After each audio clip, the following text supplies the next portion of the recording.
Your blessings upon the Commonwealth of Kentucky. May you be with this legislative body as they meet during this General Assembly. Father, may you give them wisdom and discernment to lead, to govern, not for the advancement of political careers, but for the good of every citizen of this great state. Father, bless tonight, bless these proceedings, we pray in Jesus' name. Amen.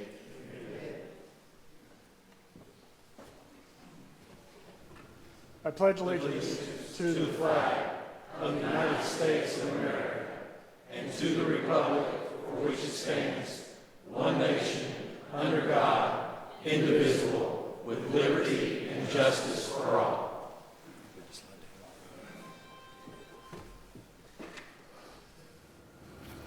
And there you have it.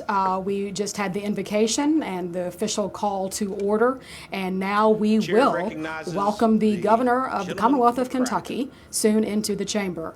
And you're watching the procedural activities to get to that point. We say that they're in recess, essentially, because when the chambers recessed early today, the House and the Senate, they did so that they could gavel in for this occasion, and then they will officially adjourn. So there's more procedural actions that come after to officially close the business for the day. That's right. That's absolutely right.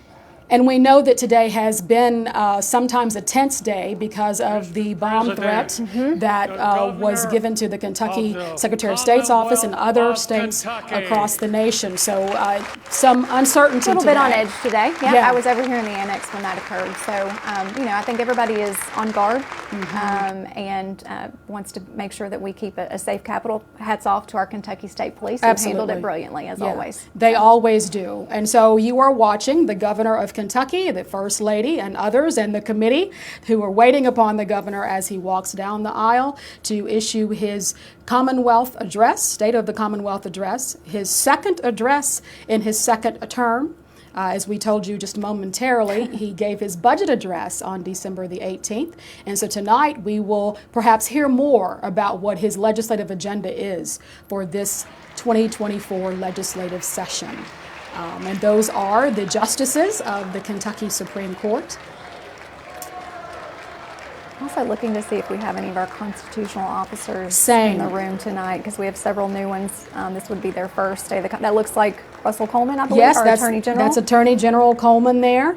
And Jonathan Schell, the Commissioner of Agriculture. I'm sure we're missing folks. I think I see Allison Ball there. And Mark Metcalf is there as well, who is the new state treasurer. They were just sworn in just the other day. So at this time, we're going to yield the program over to Governor Andy Beshear.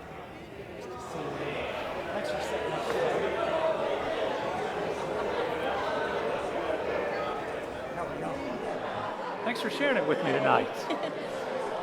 They're still coming through, so let's see.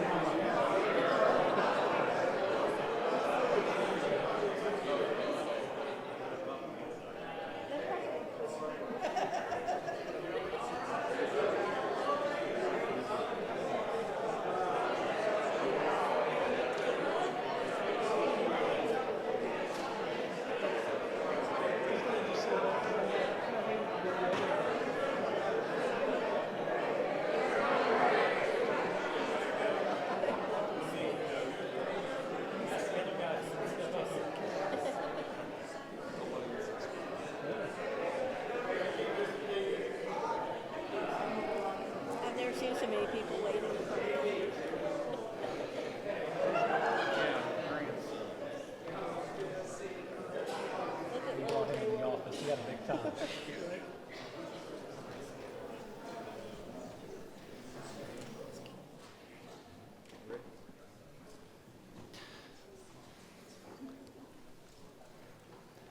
President Stivers, Speaker Osborne, members of the General Assembly, constitutional officers, justices of the Supreme Court, our Adjutant General Lamberton, former Governor Steve Beshear, and former First Lady Jane Beshear, Lieutenant Governor Coleman, we are glad you are recovering and with us tonight, along with the second gentleman, Chris.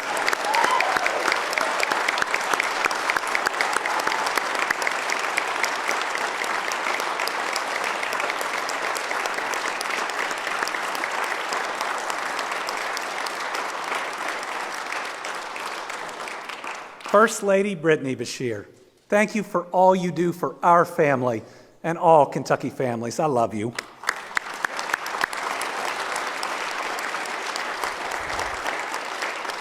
And to all our Kentucky families watching from home, good evening, and everybody please be seated. Tonight, I'm speaking from the House chambers, grateful for the invitation from our legislative leaders to offer this important annual review. It's a new year, and everyone has something to be excited about. Many of you are excited that I'll be serving as your governor for the next 4 years.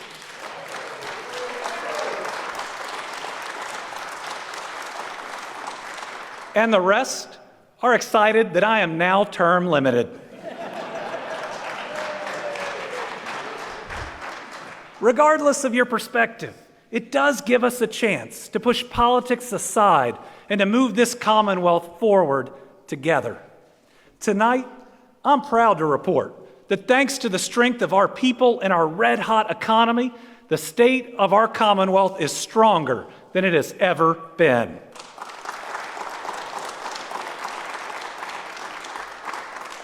Over the past 4 years, we have gotten through so many hard times together. And now, we're getting to the good times together.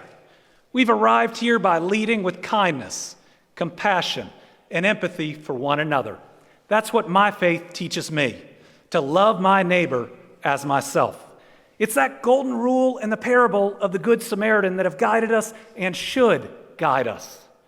It is those who have stepped up, set politics and division aside just to help each other, because that's who we are as Kentuckians.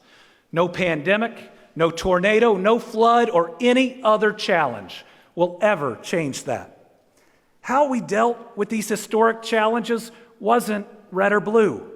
It wasn't R or D. It was just us, Team Kentucky, where everybody matters. Tonight, we're going to discuss how we can embrace a new era as an economic and a moral leader in this country. And we'll take the time to highlight the amazing stories of those who are helping us turn the last 4 years of progress into decades of prosperity. As we look forward to brighter days, I want you to hear about our Good Samaritans, our helpers, our heroes who are out there day in and day out making a difference. Or as Poet Laureate Silas House described them, those who carry us. First, let's talk about our record-setting economy. We enter 2024 after securing the best 4-year period for economic growth in our history. We set a record for private sector investment, more than $28.7 billion, the most secured during the tenure of any governor.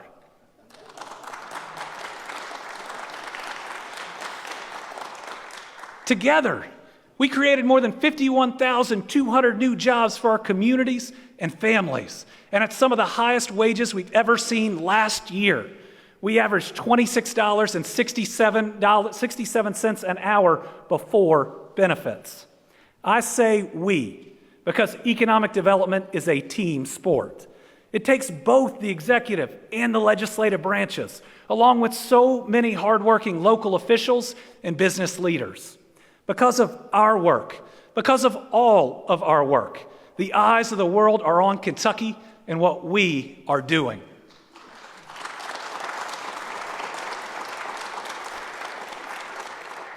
Ford and its partner SK On are building the 2 largest electric vehicle battery plants on planet Earth in Glendale, Kentucky. It is the largest single economic development project in our state's history. It has cemented our status as the EV battery production capital of the United States. And it ensures our future as an automotive leader with the chance to be the automotive leader. The project is off to a fast start. As of last month, Blue Oval SK has already hired approximately 400 Kentuckians, and they're just getting started. Beginning this year, Blue Oval SK plans to hire approximately 2,000 more of our people to work in Hardin County. Among those helping to get our people to work are Jamie Lowe and Ryan Wheeler, and both are here with us tonight. Ryan grew up in E-Town and had dreams of becoming a professional baseball player. He was even drafted by the New York Yankees. He started his, we're clapping for the Yankees tonight?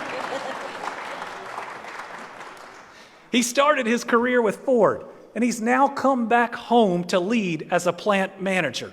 Jamie is part of their HR team and has helped bring on engineers, production, and maintenance supervisors, and she will not stop until she provides incredible career opportunities to 5,000 Kentuckians. Thank you, Jamie, Ryan, SK On, and Ford for leading us into the future.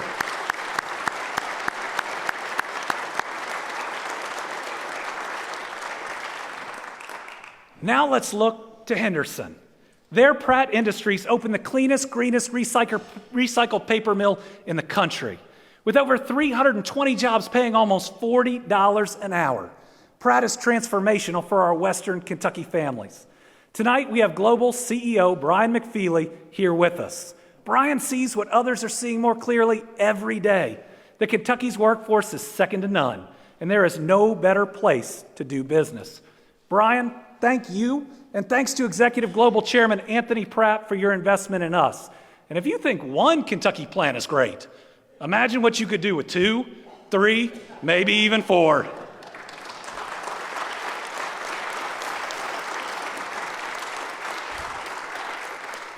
Tonight, we're also joined by Matt Vanderpool, who's Pratt's newest electrical and instrumentation supervisor. Matt is from Henderson, and he's making sure that Pratt is rooted in Western Kentucky. He serves as Henderson Community College's chapter president for a nationally recognized apprenticeship program. And now Pratt Industries is sponsoring 2 of his students who will start in the spring. Thank you and thank Pratt for all these opportunities for our people.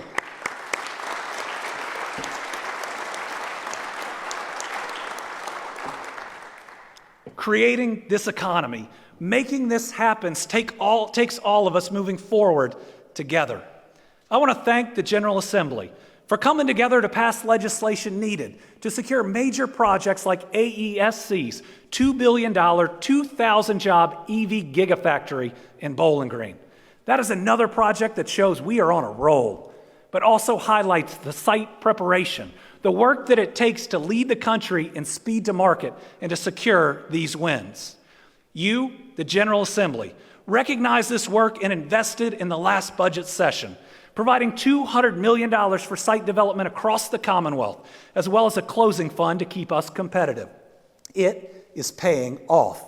We now have investments in over 85 counties, stretching from Fulton to Pikeville, and the closing fund's been critical in landing projects like Ascend Elements, which is creating over 400 good-paying jobs in Hopkinsville. In my budget proposal, I'm asking that we move forward together and we re-up these good programs.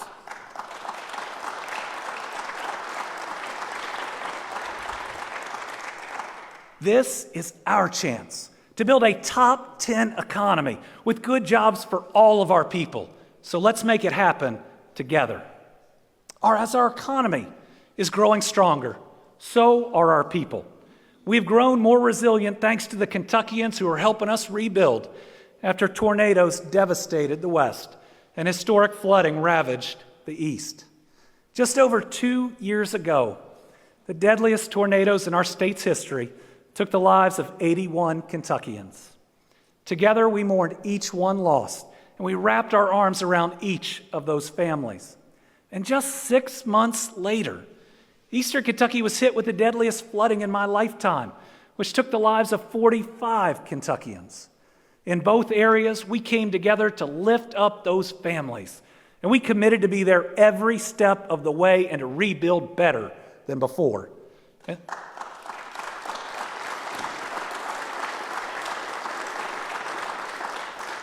And that's exactly what we're doing.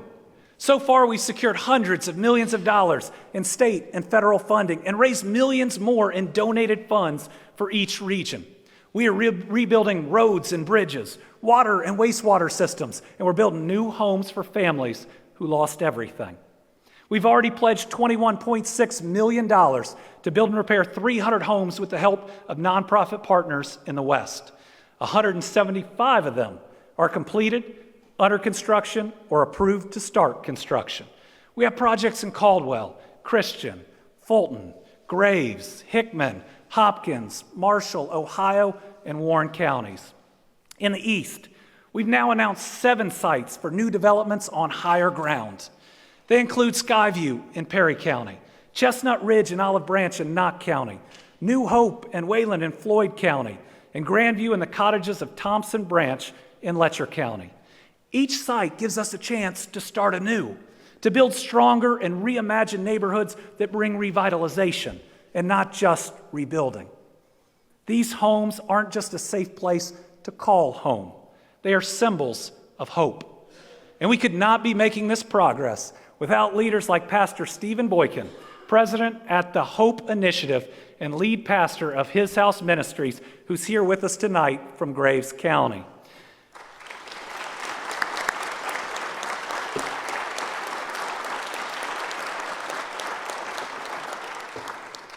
Pastor Boykin and his team are living the word, and they are relentless in working to build the next home and the next home and the next home after that. They've helped so many families like Jackie Willie, her son Kyrie, and her mom Tammy, who are also here with us tonight. The Willie's home was destroyed by the tornado, but the next morning the Willie family began working to make a difference in the lives of others.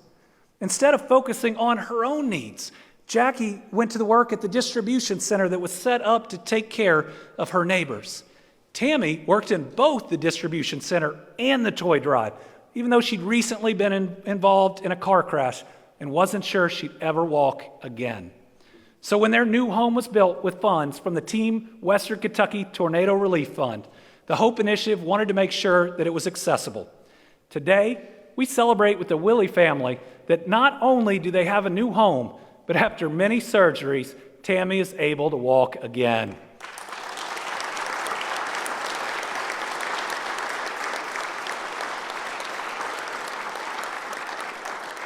To Pastor Boykin, Jackie, Kyrie, and Tammy, thank you for your work and strength. And to Kyrie, happy birthday, buddy. Thank you for spending it with us here tonight.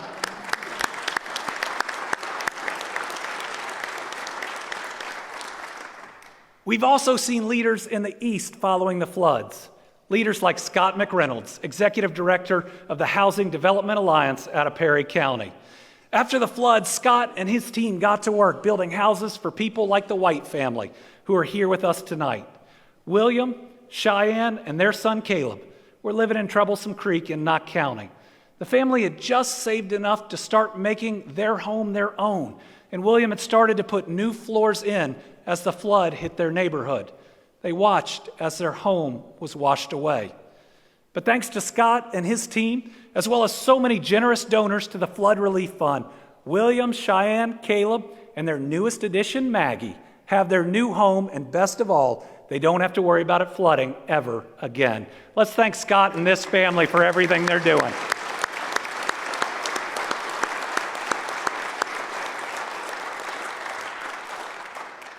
Pastor Boykin and Scott are just two among so many people, nonprofits and volunteers, who have come together to help their neighbors in need after these unimaginable natural disasters. Because of them, we are keeping our promise to help these families rebuild. As part of keeping that promise, in my budget proposal, I added $75 million to the Eastern Kentucky Safe Fund to continue rebuilding efforts, and added another $10 million of general fund to the Affordable Housing Trust Fund. Our communities need these additional funds, and with a record-setting economy, we can and we should be there for them.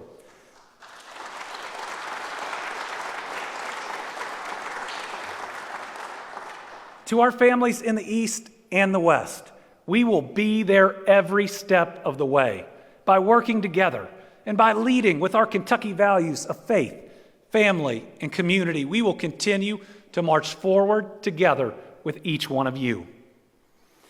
Our Commonwealth's future grows brighter every day because of our public schools and our public school educators.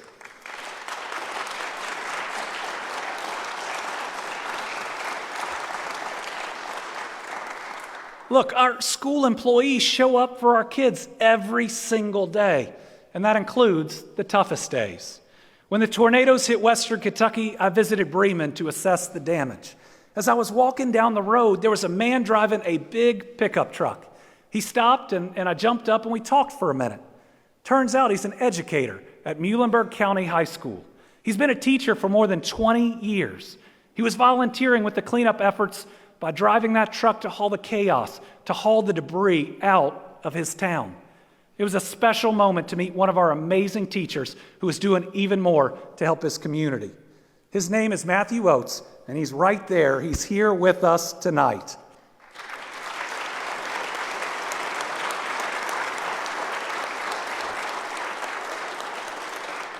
Matthew was a fourth-generation coal miner before becoming a public school teacher. Matthew's wife, Jamie, who's here with us tonight, is a third-grade teacher in Muhlenberg County at Longest Elementary. She has been a teacher for over 20 years. They both grew up attending the public schools that they now teach in.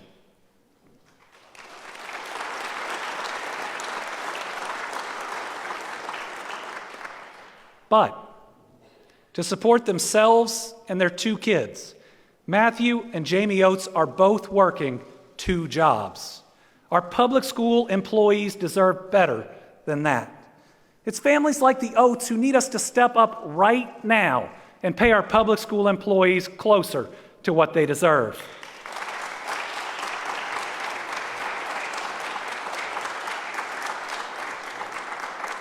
Our educators are difference makers every single day. Let's show them that we appreciate what they do by funding an 11% raise for every public school employee.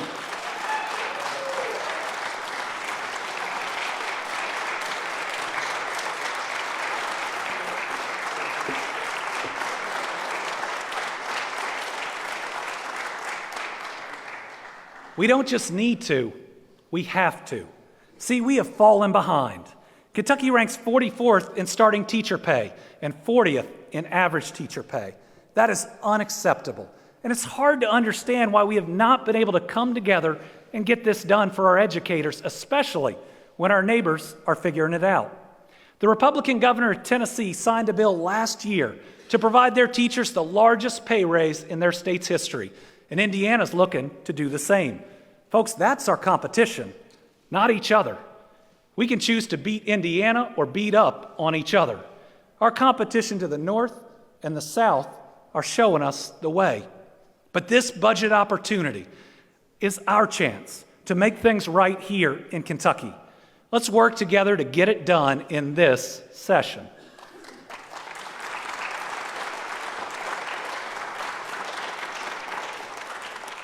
And while we're at it, let's fully fund student transportation.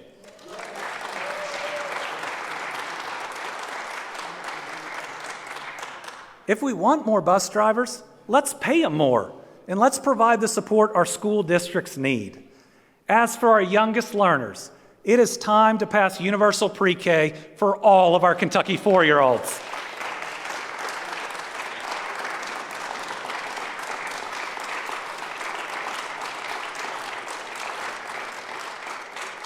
We are rightfully concerned about learning loss, so let's address it where it begins. In the last academic year, only 46% of kindergartners were considered kindergarten ready. Instituting universal pre-K the right way means investing in both pre-K and our child care providers.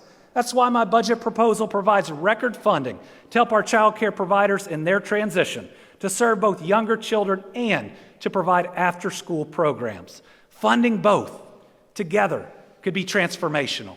If we pass universal pre-K plus our child care plan, an additional 34,000 Kentucky children will receive pre-K services, and thousands of additional child care spots will open up. So where's the appetite for this? With 34,000 sets of parents a year and thousands more that can't find child care. Doing this, providing this opportunity, serving that many of our citizens and our youngest learners every year would not only make us more competitive, it would be a true legacy of this session of the General Assembly. See, I believe we can do it. I believe more now than ever before because of what we have already accomplished in so many other important areas, like building safer roads, bridges, and water systems, and moving ahead on so many mega projects all at the same time. When it comes to infrastructure, we are truly in our Eisenhower moment. Look at what we're doing together. We're building the Brent Spence Companion Bridge without tolls.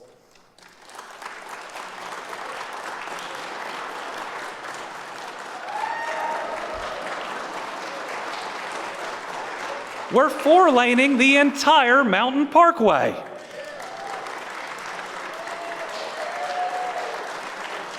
And we're pushing I-69 forward so fast, Indiana just did a letting to catch up. Folks, we've now secured federal funding to make sure high-speed internet gets to every home and every business in Kentucky. And families are getting clean drinking water, many of them, for the first time. Look to Pendleton County.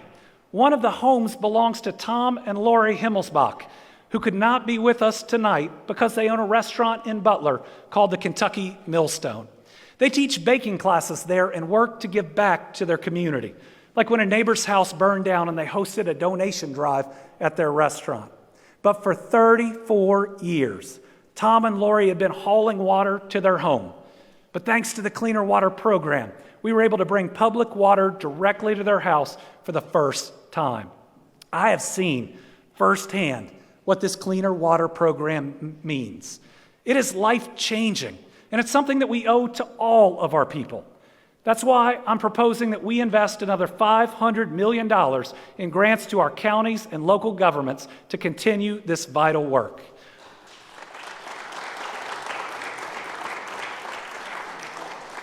Folks, this is not a partisan issue. Clean drinking water is a basic human right, and this only builds on a program we all created together. To build this better, stronger Kentucky, I'm also seeking $300 million to speed up the Mountain Parkway in the east and the I-69 river crossing in the west, as well as $50 million to help repair local bridges. Remember, those are the bridges that get our people to school, to work, and to church. We will keep moving forward together by strengthening the infrastructure that keeps our families healthy, safe, and connected, and by modernizing the infrastructure that our businesses rely on to succeed. These investments are our pathway to progress. They help our communities bring in new investments and create new opportunities. Our future is also brighter thanks to the healthcare heroes in our communities. Healthcare is also a basic human right. And I've spent my entire public career working to increase access to quality healthcare for our people. From keeping us safe during the global pandemic to caring for those impacted by natural disasters, our healthcare heroes have more than proven their worth these last 4 years.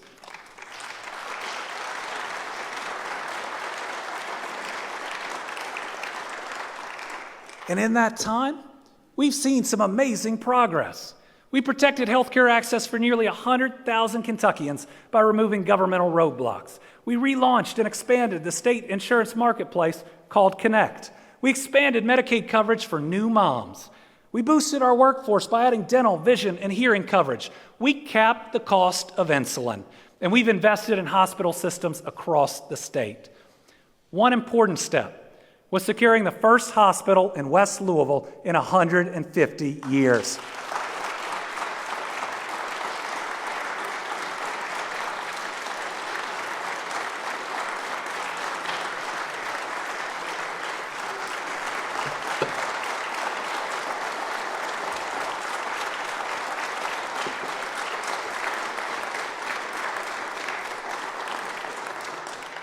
See, we cannot move forward together until all of our people have access to quality, affordable health care in their own community.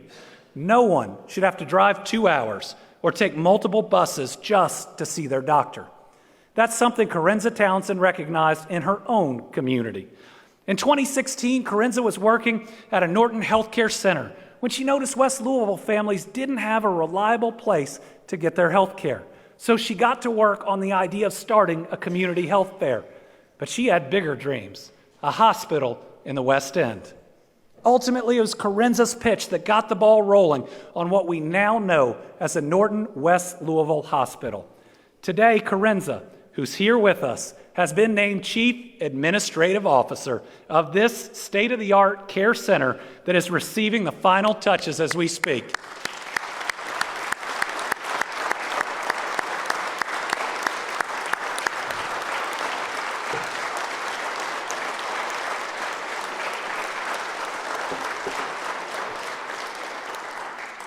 Corinza views the new facility as, in her words, a community-based hospital with no walls. That is pretty special.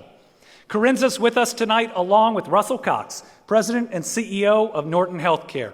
Russ, we know that Corinza is a perfect example of our healthcare heroes going above and beyond to move our Commonwealth forward together. Thank you both.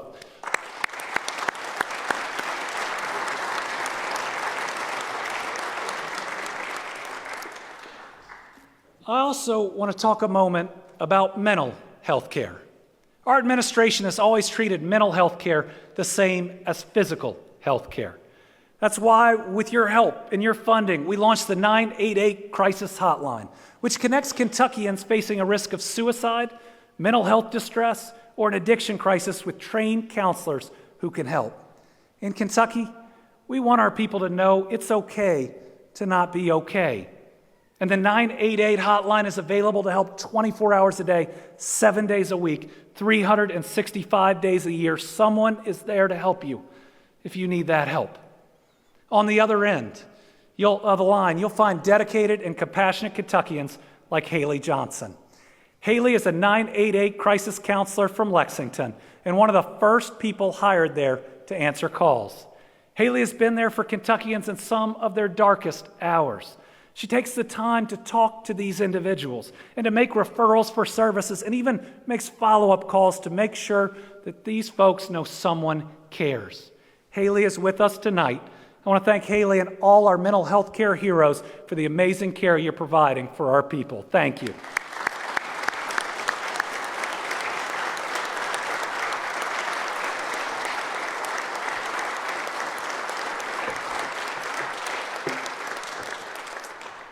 Tonight, let's commit to moving forward together on our people's mental and physical health. To do that, we must fully fund Medicaid, including expanded Medicaid, to make sure we're continuing to care for more than 1.5 million of our Kentucky neighbors. We should further fund the expansion of the Michelle P. and Supports for Community Living waiver programs. They help our most vulnerable citizens. Because right now, we are seeing more opportunity for us, more opportunity for our people than at any time in my life. That means we need all of our people to be healthy enough to be a part of this future and the prosperity it'll bring. So let's continue to expand access to quality health care for all of our people.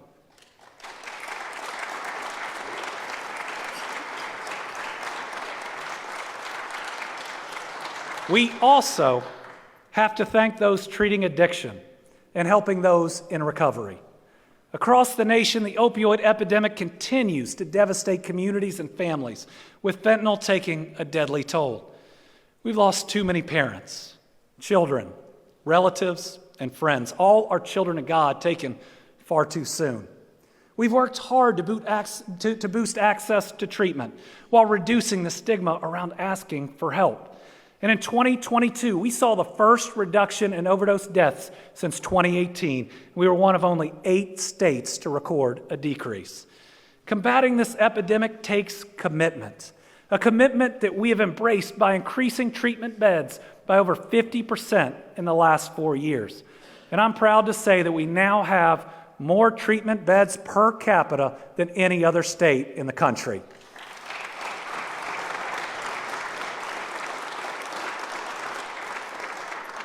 In large part, this is thanks to so many who are committed to helping others recover. And it's due to the amazing work of organizations like Addiction Recovery Care, or ARC. With us today, we have Tim Robinson, founder and CEO of ARC, an essential partner in our fight against addiction.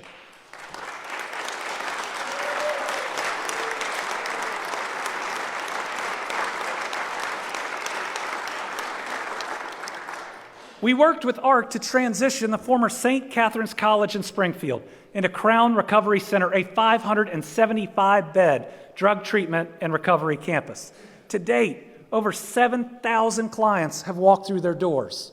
This facility is helping to lead the way, to help Kentuckians get better and then to find them a good job. And there are some, like Joseph Bentley, who have completed the program and are now joining the addiction treatment field.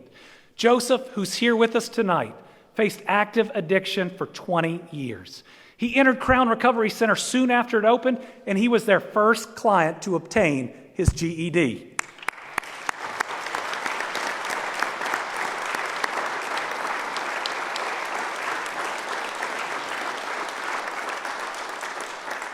So what did he do?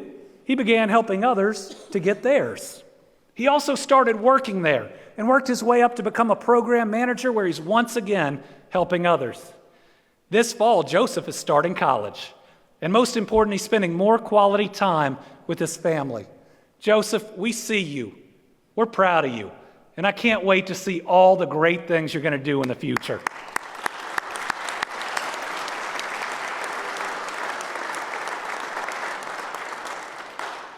Tonight, we're also joined by Debbie and Walt Raines. Sadly, Debbie and Walt lost their son, Zach, to addiction. I can't imagine the depths of pain that comes with losing a child. But Debbie and Walt have turned it into purpose.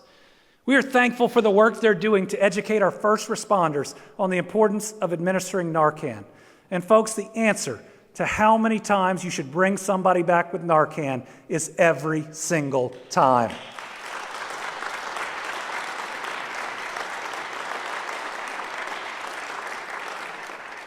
We have to remember that that's somebody's son or daughter. That's somebody's Zach. They've also been helping to reduce recidivism by speaking with our inmates before their release.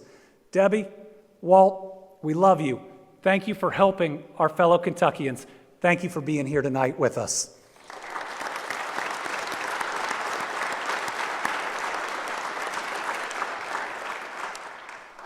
Every Kentuckian also deserves to feel safe in their community, and our Commonwealth is stronger thanks to our brave law enforcement officers, first responders, and our soldiers.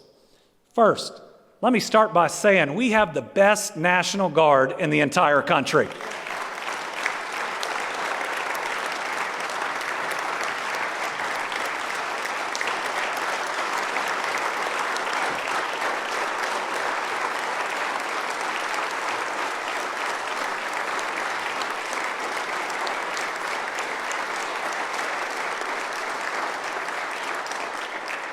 From the tornadoes to the flooding and every major weather event in between, we have seen our Guard leave their families not knowing if it'd be for a day, a week, a month, or longer to go help our neighbors. Our Guard, with assistance from other first responders, conducted 1,400 rescues during the flooding alone. That's 1,400 Kentuckians that are alive today because of theirs and others' work.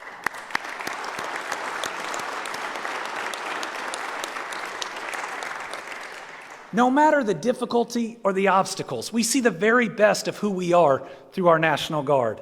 So tonight, we're honored to have representatives of our Guard with us. I want to recognize the achievements of Master Sergeant Rudy Parsons and his canine companion, Callie. Together, they achieved a historic milestone. See, Callie is the first live find search canine in the entire Department of Defense, a program Sergeant Parsons started. Their exceptional service during natural disasters and the recent mine structure collapse has showcased their unwavering commitment to our citizens in this Commonwealth.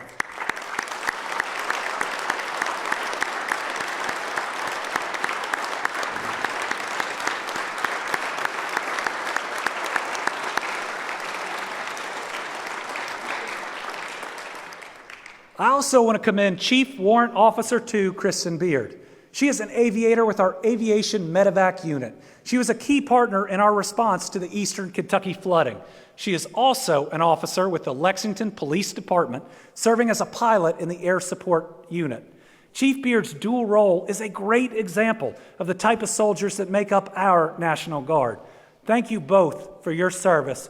We are home of the free because of you, the brave.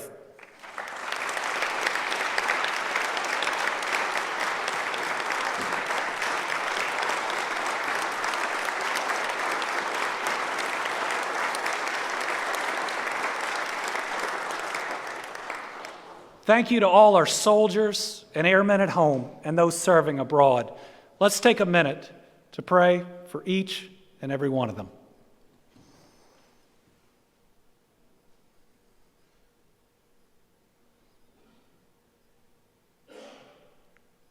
Thank you.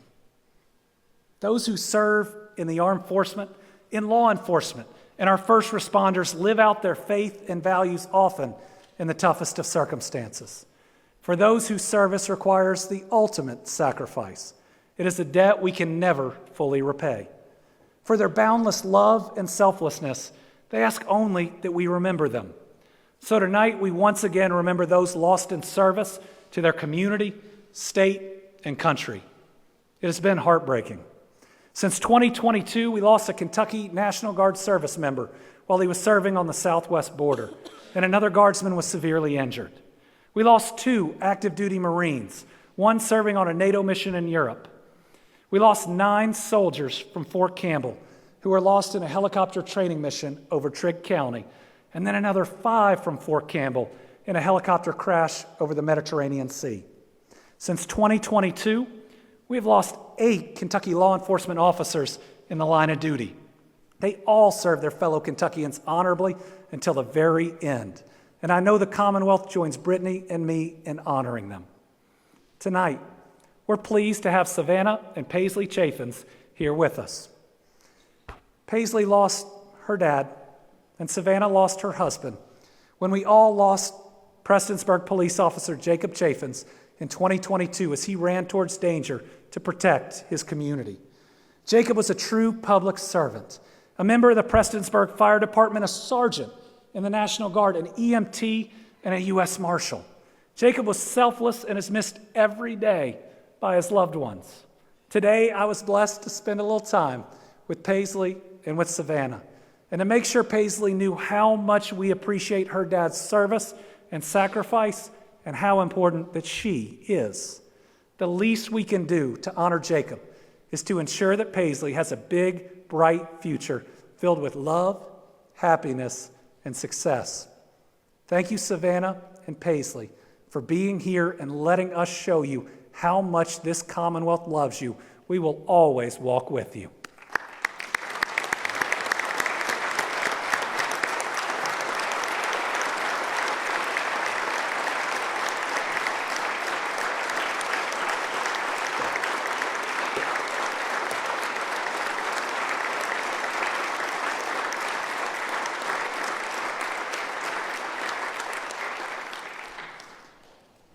Savannah also sat behind my desk today. And while she currently plans on being a doctor, she looked pretty at home at being governor. Sadly, the same time we lost Jacob, we also lost Prestonsburg Police Captain Ralph Frazier, Floyd County Deputy William Petrie, and a K-9. We will never forget their sacrifices, nor the sacrifice of Scott County Sheriff's Deputy Caleb Conley, who we lost in 2023. Our commitment is to remember them and to lift up their families, and to make sure we do everything here in Frankfort we can to support our law enforcement. That's why my budget once again increases the pay for our Kentucky State troopers and officers. We're also proposing a raise in the training stipend. We pay local law enforcement officers and local firefighters. And for the first time, let's add certified part-time local law enforcement and firefighters to that fund.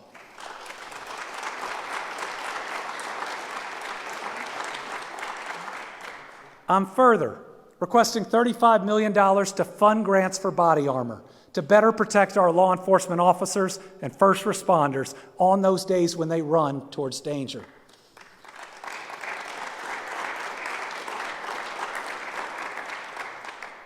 On that night in Floyd County, we would have also lost a state trooper, Trooper Billy Ball, but for the most recent, most modern body armor. Let's make sure every single law enforcement officer has the very best protection. Tonight, we've been reminded of those in our great Commonwealth who make us so strong, who are helping us build that better Kentucky. During the inauguration just over 3 weeks ago, we also heard from our very own Tyler Childers, who reminded us through his universal sound to use our time to focus on the things that really matter the most. For me, as a dad and as governor, that means working tirelessly to build a better world for our fellow Kentuckians, for my children, for all of our children. To me, Improving life right here at home is the most important focus we can have. And these next 4 years are our chance, Kentucky's chance, to be the difference, to be both an economic and a moral leader in this country. This is our chance to push away the division, to prove that we can govern without name-calling or scapegoating, to do it without anger, without fear, and without hatred, that we can not only talk about our collective faith, we can live it. Just think about what's happened when we've worked together. Together, we passed medical marijuana, which is going to bring relief to so many across this Commonwealth.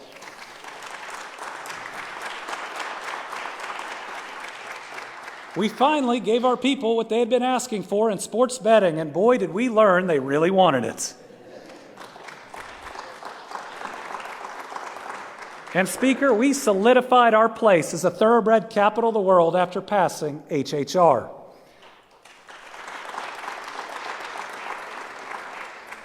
Those who are here know that passing each of these measures took both Republicans and Democrats. It took us moving forward together. With this new year comes new opportunities for progress to build that better, brighter Kentucky. That's what our children deserve. Children like those we've mentioned tonight, birthday boy Kyrie, Caleb, Maggie, and Paisley. We owe it to them and all our children to make sure they can chase their dreams no matter how big they are right here in Kentucky. Scripture reminds us our God is merciful and tender. He will cause the bright dawn of salvation to rise on us. We're walking into that bright dawn and we're doing it together.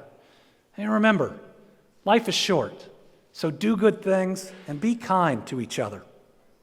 God bless the Commonwealth of Kentucky. God bless each and every one of you. Thank you and good night.